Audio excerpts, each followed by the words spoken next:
할렐루야. 3부 예배 오신 여러분들에게 우리 주님이 주시는 은혜와 평강이 넘쳐나기를 간절히 소망합니다. 열왕기상 3장 6절하고 역대하 1장 8절에 보면 다윗의 아들 솔로몬이 이런 고백을 합니다. 우리 부왕 아버지 다윗 왕에게 큰 은혜를 부어주셔서 아들인 나를 주셨고 나로 왕이 되게 하셨다. 그러니까 다윗 입장에서는 하나님께서 자기에게 큰 은혜를 부어주심으로 말미암아 아들이 잘 되게, 아들의 축복. 여러분, 아들 자녀의 복이 있으시기를 축원합니다. 이건 큰 복이잖아요. 하나님이 자기에게 큰 은혜, 다윗 입장에서 자기에게 큰 은혜를 부어주셔서 이 아들 솔로몬이 고백한 것처럼 아들을 주셨고, 그리고 아들이 왕이 되게 해주세요. 아들이 잘 되게 해주셨다는 거예요. 한번 따라합시다. 큰 은혜, 큰 축복. 큰 은혜를 부어주시니까 큰 축복을 받은 거예요. 등식으로 표현을 하면은 큰 은혜 이퀄 큰 축복, 그렇게도 말씀을 드릴 수가 있어요. 우리의 삶의 표준이신 예수님의 유아기에 대한, 성장기에 대한 기록이 별로 없어요. 유일하게 누가복음 2장 40절하고 52절에 나와요. 그러니까 돌 감사예배 간다든지 100일 감사예배 가게 되면은 많은 경우 그 본문을 사용하게 됩니다. 특별히 40절에 보면 이런 말씀이 있어요. 아기가 자라며 강하여지고, 그리고 지혜가 충만해지고, 세 번째는 하나님의 은혜가 그 이에 있었다. 그렇게 해주세요. 하나님의 은혜가 예수님 이에 있었다는 거예요. 그것은 어렸을 때만, 유아기 때만 하나님의 은혜가 예수님에게 있었다는 얘기는 아닙니다. 전삼에 걸쳐서 33년 전 생애에 걸쳐서 하나님의 은혜가 예수님에게 있었다는 얘기예요. 그러면 어떤 은혜냐라고 묻는다면 마태복음 3장 16절로 17절, 오늘 교동문에 그게 들어있네요. 세례 요한에게 예수님께서 세례를 받으시고 요단강에서 막 올라오니까 어떻게 됐어요? 하늘이 열리고, 그리고 그 열린 하늘로부터 성령이 비둘기같이 임하고, 그러면서 동시에 하늘로부터 소리가 있는데 이는 내 사랑하는 아들이요 기뻐하는 자라 하는 하나님의 음성이 들렸어요. 이게 하나님의 은혜예요. 예? 하늘이 닫혀 있는 것이 아니라 항상 열려 있는 거, 하나님의 은혜요. 성령이 항상 우리에게 임재해 주시는 거, 하나님의 은혜요. 그리고 하나님의 음성을 항상 들려주시는 거, 하나님의 은혜죠. 하나님의 은혜. 특별히 어떤 음성이었어요? 이는 내 사랑하는 아들이요, 너는 내 사랑하는 아들이야, 내가 너를 얼마나 기뻐한 줄 아니? 이 하나님의 음성, 신학자들은 그렇게 얘기해요. 이 하나님의 음성을 듣고 나서 예수님이 드디어 메시아 의식을 가졌다는 거예요. 나는 하나님의 아들이야. 하나님의 아들인데 하나님께서 나를 이 땅에 보내주셨고, 나한테 미션, 사명을 주셨는데 온 인류를 구원하기 위해서 십자가 대속물로 내주신 거야. 그러니까 나는 십자가에서 대속물로 내 삶을 드려야 돼. 그 의식을 가졌다는 거예요. 그 의식을 가지고 비로소 예수님께서 십자가에서 당신의 몸을 깨뜨리시고 전삼을 드렸어요. 십자가에 돌아가셨어요. 하나님이 역사하셔서 부활의 영광 가운데 들어가게 하셨고, 승천하게 하셨고, 그리고 심판주가 되셔서 우리의 예배를 받으시는 분이 되게 하셨어요. 다시 말해서 구세주가 되게 하셨어요. 뭐 때문에? 하나님의 은혜가 임해서 어떤 하늘이 열리고 성령이 임하고 하나님의 음성을 듣는 그 은혜가 있었기 때문에 예수님이 구세주가 되셨다는 거예요. 승리자가 되셨다는 거예요. 응? 그러니까 은혜는 축복이요, 승리요, 큰 은혜는 큰 축복이요, 큰 승리라는 거죠. 응? 그래서 은혜를 받는 것이 중요한 거예요. 은혜를 크게 받는 것이 중요한 거예요. 제가 누누이 정리를 해드렸어요. 은혜는 두 가지가 있다. 일반 은혜가 있고 특수 은혜가 있는데, 일반 은혜는 자연인 모든 사람이, 이 땅에 태어난 모든 사람이 하나님으로부터 받아 누리는 은혜, 자연의 혜택과 같은 거. 모든 사람이 비 혜택 받고, 모든 사람이 햇빛에, 모든 사람이 공기에, 그 혜택을 받고 살아가고 있잖아요. 이건 일반 은혜나 모든 사람에게 일반인에게 베풀어진 하나님 은혜. 특수 은혜는 우리 예수 믿는 사람들, 예수님이 구주로 믿어지게 해주시고 성령을 부어주시고 은사를 주시고, 이런 것들이 특수 은혜라는 거예요. 자연인은 일반 은혜 없이는 못 사듯이 우리도 특수 은혜가 없이는 크리스찬으로 생존할 수가 없는 거예요. 살아갈 수가 없는 거예요. 그러니까 하나님의 은혜를 받지 않은 사람은 아무도 없는 거죠. 다 받았어요. 모든 사람이 예수를 믿든 안 믿든 간에 다 하나님의 은혜를 받았어요. 그런데 종류의 차이가 있는 거고 정도의 차이가 있는 것입니다.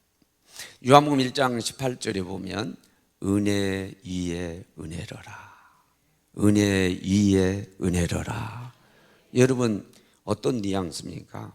은혜도 자란다는 뜻이요,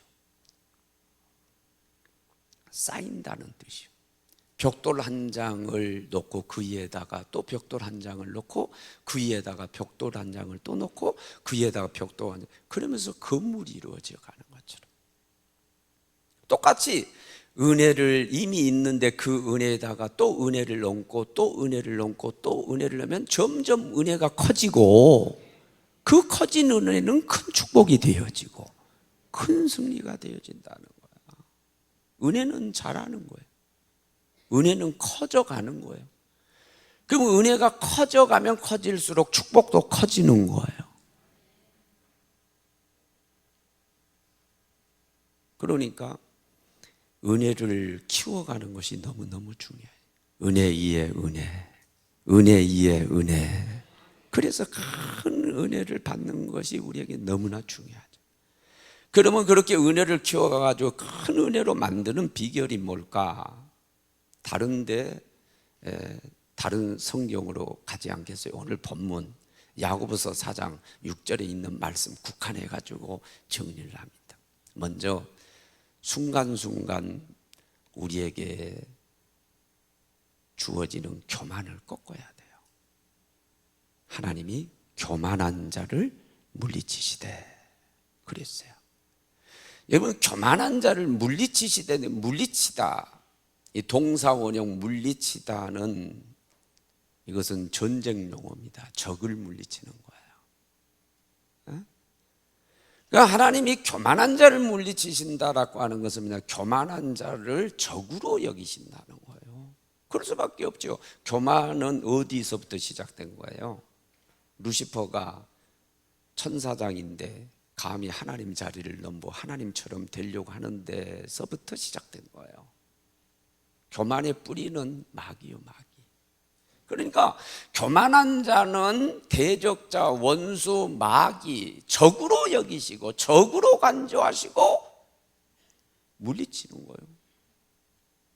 그러니까 교만한 자는 하나님과 전쟁을 벌이는 자고, 하나님과 전쟁에서 이길 수 있어요? 지죠. 망할 수밖에 없다는 거죠. 성경에는 그런 인물들이 많이 나와요. 대표적인 인물이 사울이에요. 사울. 하나님이 사울을 이스라엘 왕으로 택하셨어요. 왜 그런 줄 알아요? 겸손했어.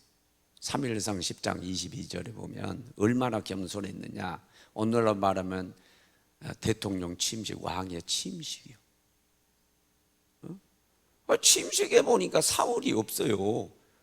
아니 주인공이 없어. 주인공을 한참 찾다 보니까 저 어디 가서 행구 뒤에 숨어 있는 거예요. 왜? 나는 왕 될 자격이 없어. 나 같은 사람이 어떻게 왕이 될 수 있어. 겸손한 거예요. 바로 그 겸손을 보시고 하나님이 세워주신 거예요. 그런데 왕이 되고 나니까 교만의 가지들이 뻗어나오기 시작. 자기도 모르는 사이에 교만해지기 시작. 언간은 어떻게 돼요? 제사장 자리를 넘봐요. 제사는 제사장이 드려야 돼. 아무리 전쟁 가운데 지금 번제를 드려야 된다 할지라도 제사는 자기가 드릴 수 있는 게 아니에요. 사무엘 선지자가 와서 드려야 되는 거예요. 그런데 자기가 임의로 드려버리죠. 월권을 하게 돼요. 이것은 뭐예요? 교만하게 된 거죠. 거기에 끝난 게 아니에요. 분명히 하나님이 말씀하셨다고 그러면서 사무엘이 아말렉과 전쟁에서 아말렉을 완전히 진멸해야 된다. 사람이 됐든 우양이 됐든 완전히 다 진멸한다. 이게 하나님이 잔인한 것 같죠. 그러니까 이게 다 상징적인 의미가 있는 거예요. 죄는요 뿌리를 뽑아야 된다는 거예요. 잔디 깎아가지고 안 돼요. 다시 나요. 죄라고 하는 것은요 그냥 좀 적당히 제거해가지고 되는 뿌리를 뽑아야 죄가 사라지는 거예요. 그러니까 완전히 진멸해야 된다. 그런데 자기 논리를 가지고 자기 생각을 가지고 아까운 살찐 우양 하나님 제사할 때 쓰지. 예? 아니 죽이는 것도 죽이는 거지만 더 훌륭한 것은 사로잡아 가지고 와서 처단하는 게 이게 얼마나 멋져. 자기 생각이죠. 하나님 말씀을 거역합니다. 뭐 때문에? 교만 때문에. 그만큼 교만해졌어요. 그러니까 버림을 받죠. 사무엘상 6장 1절 버림받기 시작해요. 그리고 15장 17절 순종이 제사보다 낫다라고 하는 그 말씀 거기에 나올 때 거기 하는 말씀이 있어요. 뭐니 왕이 스스로 자기를 낮출 때에 그때에 하나님이 이스라엘 지파의 머리가 되게 하셨다. 왜? 겸손하니까 하나님이 세우셨다는. 그래 이제 교만하니까 하나님이 버리신다는. 결과가 어떻게 됐어요? 여호와 신이 떠나고 악신이 그를 버리게 되죠. 오늘날 말하면 미쳐버린 거예요. 미치니까 미친 짓을 할 수밖에 없죠. 사위를 왜 죽이려고 쫓아다닙니까? 자기 사위 죽여놓으면 자기 딸 미갈이 어떻게 돼요? 과부되잖아요. 이게 정신 이상이 생기니까 그때부터 미친 짓을 하는 거죠. 결국 그 짓 하다가 길보아산에서 비참하게 생을 마감하게 됩니다. 왜 그래요? 교만했죠. 자기도 모르는 사이 그렇게 겸손했던 사람이 왕권을 잡다 보니까 자기도 모르는 사이에 교만하게 된 거죠. 그 교만을 꺾었으면 되는데 그걸 꺾지 못해가지고 하나님이 물리치는 자가 돼서 결국 패망하게 된 거죠. 우리도 마찬가지예요. 뭐 좀 됐다 싶으면 남이 가지지 않은 거 좀 가졌다 싶으면 조금이라도 좀 낫다고 생각하면 그때부터 교만의 가지가 나도 모르는 사이에 교만의 가지가 생겨요. 그 가지를 쳐야 된다. 그 교만을 꺾어야 된다. 그래야 하나님이 계속 은혜 위에 은혜를 부어주셔서 은혜가 자라게 되고 축복도 자라게 된다는 거예요. 여러분 잘 아시다시피 일본은 지진이 잦아요. 목재로 건물을 많이 짓습니다. 일본산 목재를 쓰고 시베리아산 목재를 쓰고 인도네시아 수입해서 목재를 쓰고. 저 고베에 대지진이 있을 때 집들이 다 무너졌어요. 목재로 된 건물도 다 무너졌어요. 그런데 안 무너진 목재 집들이 있어서 공통점을 찾아보니까 같은 재료를 썼어요. 뉴질랜드산 카오리 나무라고 하는 그 나무를 가지고 집을 지어요. 그 집들은 안 무너졌어요. 이 카오리 나무는 아주 하늘을 찌른 듯 한다, 그런 표현 하잖아요. 말 그대로 얼마나 높이 쭉쭉 잘 자라 하늘을 찌르듯이 쭉 올라가는 나무예요. 탄력성이 있어요. 그러면서도 목재로 사용하기에 참 좋으니까 목재의 왕처럼 여겨지는 그런 나무, 목재. 그걸 사용한 집들은 안 무너진 거예요. 근데 이 나무가 자랄 때 어떻게 자냐면 쑥 하늘을 찌르듯이 자랄 때 어떠냐면 가지가 안 생기겠어요? 가지 생기죠. 나무들이 가지가 생기듯이 가지가 있는데 이 다른 나무에서 가지가 눌리고 간섭을 받게 되면 더 이상 못 자라잖아요. 보통 나무에 치여가지고 못 자라는 거예요. 그런데 이 카오리 나무는 스스로 가지를 다 꺾어버린다. 가지가 다 꺾어지면 도마뱀이 잡힐 것 같으면 꼬리를 잘라버리죠. 자기가 자라기 위해서 가지를 다 쳐버리는 거예요. 그러니까 그렇게 하늘을 찌를 듯이 그냥 쫙 뻗어서 카오리 나무가 자랄 수 있다는 거예요. 우리의 은혜도 자라기를 원합니다. 우리의 축복도 자라기를 원합니다. 그러려면은 나도 모르는 사이에 축복이 자라면서 자라게 된 교만의 가지들이 있어요. 나도 모르는 사이에 교만해졌어. 돈 없다가 돈 좀 있으니까 교만해졌어. 사업이 안 되다가 사업이 좀 되니까 교만해졌어. 남보다 좀 인물이 낫다고 교만해졌어. 남보다 좋은 학교 나왔다고 나도 모르는 사이에 교만의 가지가 나와 있는 경우가 얼마나 많은지 몰라요. 그런데 그게 내 은혜 위에 은혜가 주어져야 되는데 그걸 막는 거예요. 축복이 자라야 되는데 축복을 막아버리는 거예요. 뭐 때문에? 그 교만 때문에. 그래서 그 교만을 가지치기 해야 되고 그 교만을 꺾어야 은혜가 자라고 축복이 자라게 된다는 거예요. 나만은 열왕기하 5장의 얘기예요. 아람의 군대 장관이에요. 왕의 사랑을 받아요. 권세가 대단한 왕이에요. 당연히 물질도 있겠죠. 부러울 것이 없어.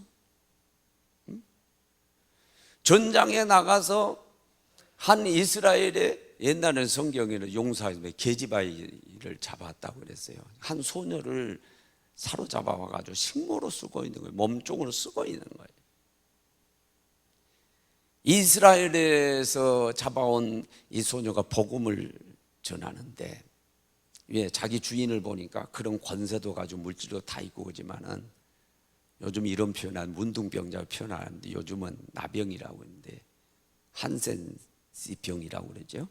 나병 환자야. 나병 문둥병 환자야. 당시에는 불치병이야. 천벌이라고 여겼다고. 너무너무 안타까우니까 복음을 전한 거예요. 우리나라에 가면은 엘리사라고 하는 선지자가 있는데 표적과 기사가 나타나고 병을 고친다. 불치병도 고친다. 우리 주인이 그 앞으로 좀 나아갔으면 좋겠다. 그런데 여차저차 해가지고 나아가잖아요. 나아가는 것까지는 잘했어요. 문제는 뭐냐면 교만의 가지가 나온 거죠. 여차저차 해가지고 엘리사 앞에 왔는데 엘리사가 자기 생각하고 전혀 다르게 대우하는 거예요. 아람 군대 장관이고 왕의 친서를 가져오고 그러면 쫓아나와가지고 주문을 외가면서 안수를 하고 안차를 해가면서 병을 고칠 줄 알았는데 좀 각세가지고 문도 열어보지 않는 거예요. 그러면서 하는 얘기가 저 요단강에 가서 몸을 7번 담그라 명령만 하는 거예요. 자존심도 상하고 교만기가 막 올라오는 거예요. 나를 이렇게 대할 수 있어? 내가 누군데 대국 아람에 내가 국방부 장관인데 왕의 친서를 가져왔는데 내가 이렇게 귀한 이렇게 선물 물질들도 많이 가져왔는데 나를 이렇게 대할 수 있어? 아니 우리나라에는 요단강보다 훨씬 규모가 큰 강도 있어. 이까지 무슨 색강 같은 거 막 교만기가 막 나오는 거예요. 그럼 막 분노해가지고요, 되돌아가려고 그러잖아요. 근데 바둑 같은 거 딜 때 보면은요, 아무리 바둑을 잘 디는 사람도 자기 눈에는 안 보여요. 수가 안 보이는데 좀 하수여도 옆에 있는 사람들은, 이렇게 보는 사람들이 보여요. 이게 그런 경우가 많아요. 사람이 자기를 본다는 게 이게 보통 어려운 게 아니에요. 예? 나만은 지금 뭐만 생각하면 나는 국방부 장관이야, 나는 권세가 있어, 왕하고 친해, 친서를 가졌어, 물질도 많어, 이런 것만 보는 거예요. 자기에 대해서 자기가 대단한 사람이라는 거죠. 그런데 몸종이 따라왔는데 몸종이 보기에는 그게 아니야. 권세를 가지고 물질도 있고 가질 거 다 가져도 아무리 가졌으면 뭐하냐고. 불치병으로 문둥병에 걸려서 한세스병에 걸려서 나병에 걸려서 죽게 생겼는데, 그런 게 다 무슨 소용이 있느냐. 그러니까 불쌍하게 생각되는 거예요. 주인님, 아니 더한 것을 시켜도 해야 될 입장인데 그까짓 거 자존심이 뭐가 중요합니까? 믿져야 본전인데 가가지고 가서 7번 담그라 그러면 가고 한번 해보는 거죠. 왕이시 한번 해봅시다. 분노를 가라앉히고 교만을 눌렀어요. 교만 가지를 다 쳤어요. 그래 해야지. 그 교만의 가지를 다 쳐내고 겸손하게 가지고 순종해서 7번 몸을 담궜더니 문둥병이 고쳐진 줄로 믿어요. 아이살처럼 깨끗하게 살이 다 회복되는 역사가 나타났어요. 여러분, 큰일 날 뻔봤어요. 그에게 그 솟아난 그 교만의 가지를 꺾지 못했다고 한다면 그는 문둥병으로 죽는 거예요. 그런데 다행히 그것을 꺾어서 은혜를 입은 거예요. 하나님 은혜를 입은 거예요. 큰 축복을 받은 거예요. 여호와 신을 알게 된 줄로 믿습니다. 이스라엘 흙을 파가가서 섬기려고 할 정도로 하나님을 아는 훌륭한 사람으로, 믿음의 사람으로 세워지잖아요. 교만한 것 같기 때문이죠. 여러분, 우리가 참죠. 사람은요, 그런 얘기 있잖아요. 사람 위에 사람 없고 사람 아래 사람 없다. 다 똑같다는 거예요. 다 똑같아. 많이 있는 사람이나 없는 사람이나, 많이 배운 사람이나 못 배운 사람이나, 잘생긴 사람이나 못생긴 사람이나, 따지고 보면요 다 똑같아요. 도찐이 개찐이고, 이런 표현 죄송합니다만은, 도토리 기적이, 하나님 입장에서 보면 도토리 기적이요, 아무것도 아니요. 그것이 극렬하게 드러난 것이 어디요? 죽음 앞에서는 똑같아요. 똑같이 흙으로 돌아가. 아무 소용이 없어요. 돈 많고 적고 소용없어요. 권력이 있고 없고, 많이 배우고 못 배우고 소용없어요. 똑같이 평준화돼 버리는 거예요. 그러니까 사람은 똑같은 거예요. 그런데 사람이, 여러분, 대인관계하면서 살아가면서 남보다 좀만 가지면은 교만해져. 좀만 더 배웠다고 교만해져. 좀 얼굴 이쁘다고 교만해지고, 키 크다고 교만해지고, 아무도 조금만 좀 낫다 생각하면 교만의 가지가 나와가지고 얼마나 교만을 떠는지. 그런데 그게 은혜를 가로막고 그게 축복을 가로막는 거예요. 한번 돌아보세요. 교만의 가지가 자라났다. 꺾을 수 있게 되기를 바랍니다. 하나님은 교만한 자를 물리치시되. 그러면 잘 자라난, 흔히 우리가 가지고 있는 교만의 가지들이 어떤 걸 있을까요? 많이 얘기할 수 있지만 3가지만 얘기할게요. 하나님이 없이도 살 수 있다는 생각이에요. 이건 정말 무서운 교만이죠. 하나님 없이 어떻게 살아요? 햇빛 안 주시는데 살 수 있어요? 비를 안 주시는데 살 수 있는 사람이 어디 있고, 공기 안 주시는데 살 수 있는 사람이 어디 있어요? 하나님이 안 도와주시면 아무도 못 살아요.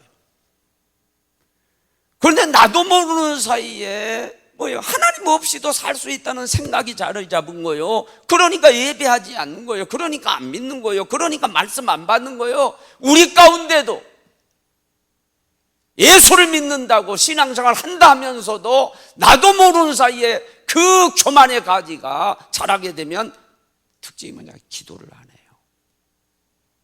기도는 하나님이 도움이 오는 길인 줄로 믿습니다. 기도해야 되거든요. 기도해야 도움을 받는데 기도를 하지 않는 거예요. 하나님 없이도 산다는 생각이 교만의 가지가 나도 모르는 사이에 자라는. 또 하나는 뭐냐? 내가 누구보다 낫다는 생각이에요. 내가 낫다는 생각이에요. 이미 말씀드렸지만 똑같아요. 너나 나나 다 그거예요. 똑같아. 사람은 똑같아. 응? 낫다는 거예요. 그러니까 자기가 우월하고 낫다는 생각이 항상 있기 때문에 많이 배웠다면 엘리트 의식, 돈 많이 가졌다. 아무튼 내가 낫다고 하는 생각은 남을 비하하게 만들어요. 그런 것들은 용어에서도 나와요. 우리나라 분들요, 우리나라에서 예를 들어서 쪽발이라고 그러고 외놈들이라고 그러고 무슨 양키라고 그러고 니그로라고 그러고 흑인들을 보고 연탄이라고 그러고 또 우리 내에서는 또 내에서 경기도 사람들이 전라도 사람 홍어라고 그러고 이게 전부 비하하고 있잖아요. 그렇죠? 그 은연중에 내가 낫다는 생각이 있는 거예요. 이게 나도 모르는 사이에 이게 자라요.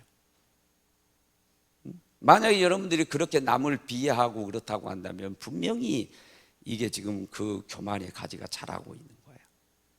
또 하나는 비판하지요. 남을 함부로 비판하는 거예요. 여러분, 남을 우러러 보는 사람은 비판하지 않습니다. 남을 나 밑에다 두니까 깔보게 되니까 비판을 하게 되는 거죠. 함부로 비판하게 되죠. 내 삶이 그렇다고 한다면요, 나도 모르는 사이에 지금 교만의 가지가 나와 있는 거예요. 꺾을 수 있게 되기를 바랍니다.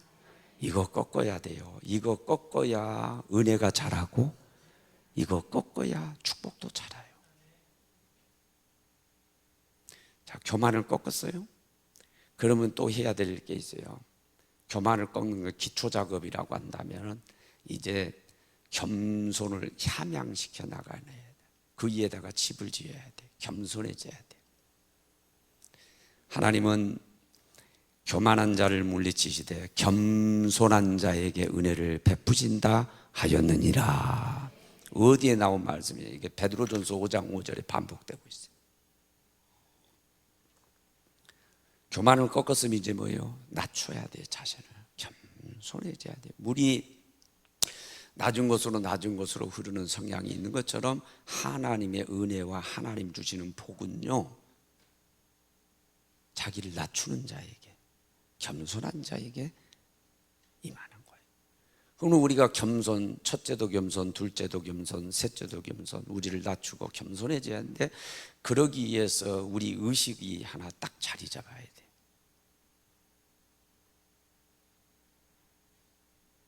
그 뭐냐면 나는 약한 존재라고 하는 걸 알아야 돼요. 그 의식이 분명해져야 나는 약한 존재다.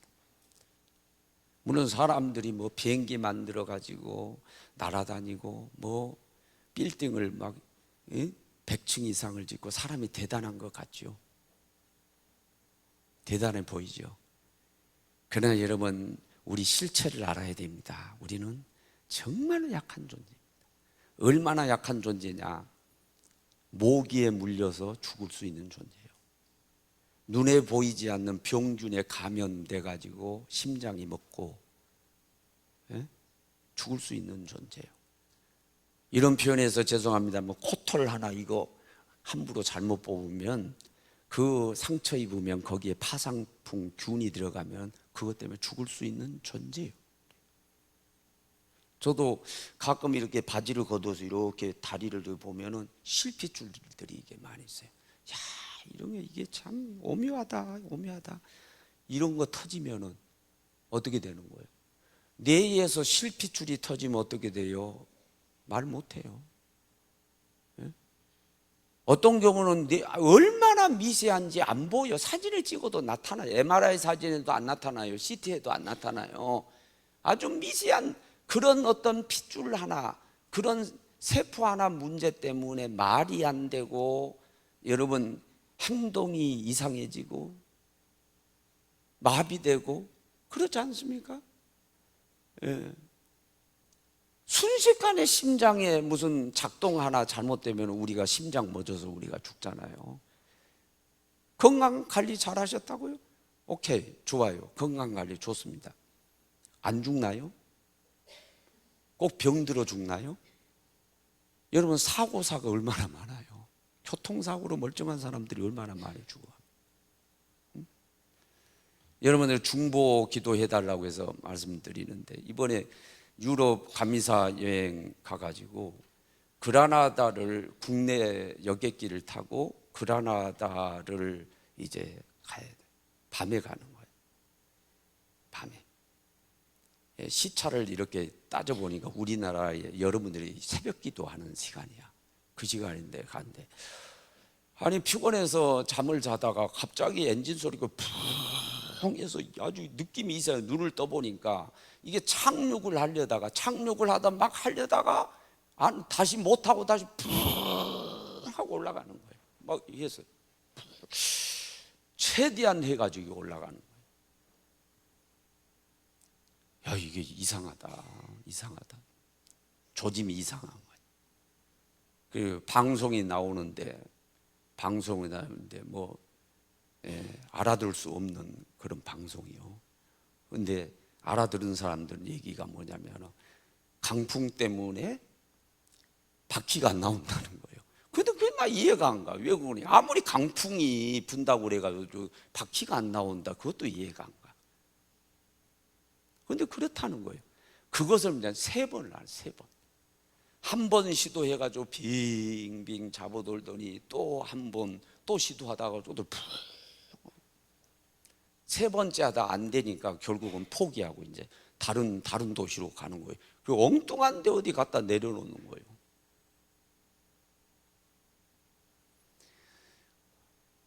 속된 말로 얼마나 시겁했는지 몰라요. 다 죽는 줄 알았어요. 그리고 그게 이제 그 있는 사람하고 없는 사람 대우가 극명하게 드러난 곳이 비행기거든요. 돈 있는 사람은 뭐 그냥 1등석 비즈니스 클래스 이렇게 또 뭐냐 이코노미도 뭐 그냥 급수가 나눠지잖아요. 어떻게 된 게 우리는 꼬리 부분에 제일 뒤에 있는 거예요. 여러분 이게 착륙하게 되면 어떻게 뭐 앞바퀴가 먼저 내려 뒷바퀴잖아요. 여러분 이거 해가지고 쾅 치면은 비행기 두 동강 나는 거예요. 거기서 다 죽는 거예요. 진짜로 그런 상황이에요. 그런 상황. 그래 뭐 다 얼굴만 쳐다보고 이게 막 큰일 났다 이거요. 다 쳐다보고. 예. 웅성웅성한데 이렇게 보니까 승무원들도 안색이 다 변했어요. 승무원 얼굴들이 안색이 이러고 있는 거예요. 심각한 상황이죠. 다른 도시에 가가지고 비상 착륙해가지고 살게 됐지요. 다 감사했죠. 하나님 살려주신 거 감사합니다. 단톡방에도 나도 제일 앞에 하나님 살려줘서 감사합니다. 그러니까 다른 감사하면 아멘. 예? 그러니 해석을 잘해야 돼. 해석을. 예. 이 비행기는 떨어져서 다 죽게 됐는데 주의 종들이 다 많이 타고 있어가지고 하나님이 살려주셨다. 예? 그리고 어떤 분은 이번에 말이요 감리사들 교회 전부 다 인사구역회 하고 막 그냥 우리 중부연에 난리 날 뻔했다고 말이지. 교회마다 담임 목사들이 감리사들이 죽어가지고 그럴 뻔했다는 거예요. 인생 별거 아니요. 네? 하나님이 훅 불어버리시고 아니면 하나님이 막아주시지 않으면요, 하나님이 도와주시지 않으면요, 우리는 마귀에게 갈기갈기 찢기고 우리는 비참하게 끝나는 게 우리 인생이에요. 알아야 돼요. 나의 연약함을 알아야 돼요. 나의 연약함을 알아야 돼요. 내가 얼마나 연약한 존재인 거 알아야 돼요. 이걸 알아야 우리가 겸손해질 수 있어요. 그래야 우리가 낮아질 수 있어요. 그래야 하나님을 의지해요. 그래야 하나님 예배합니다. 그래야 하나님 말씀 듣습니다. 그래야 기도합니다. 그래야 남 함부로 비하하지 않고요, 그리고 함부로 비판하지 않습니다. 함지 않아요.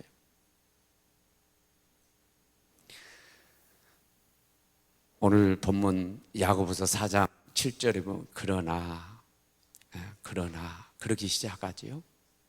더욱 큰 은혜를 주시나, 따라합시다. 더욱 큰 은혜를 주시나니. 아멘. 이미 받은 은혜가 있는데 더 큰 은혜를 주신다는 거예요. 더 큰 은혜를 주신다는 거예요. 이게 이 하나님 마음이에요. 민수기 6장 24절로 26절 누누이 내가 인용합니다. 하나님은 이스라엘에게 복 주시기를 원하시고, 이스라엘에게 은혜 베푸시기를 원하시고, 이스라엘에게 평강 주시기를 원하노라. 복 주시기를 원하세요. 이스라엘에게, 믿는 우리들에게, 영적인 이스라엘 우리들에게 복 주시기를 원하시고 은혜 베푸시기를 원하세요. 이게 하나님 아버지의 마음이에요. 그러니까 더 큰 은혜를 주신다는 것은 뭐냐? 더 큰 복을 주시기를 원하신다. 그런 하나님이시기 때문에 그릇만 준비되면, 하나님이 원하시는 그릇만 되면 은혜는 부어주시게 돼 있고 복은 주시게 돼 있어요. 문제는 뭐냐? 그릇의 문제. 어떤 그릇이에요? 교만이 꺾어진 그릇, 겸손해진 그릇. 거기에다가 오늘 본문 외의 걸 얘기한다면 성결한 그릇, 깨끗한 그릇. 하나님 부어주시죠. 은혜를 주시고 더해 주시고 더 큰 은혜를 주시고, 그러면 축복도 더 크게 주실 줄로 믿습니다. 첫째도 겸손, 둘째도 겸손, 셋째도 겸손. 좀 가졌다고 해서, 남보다 좀 낫다고 그래가지고 교만의 가지가 필요 이상으로 커지고, 그래서 은혜가 자라는 걸 막고 축복을 자라는 걸 막는 일이 없게 되기를 주의 이름으로 축원합니다. 우리 찬양 기도하도록 하겠습니다.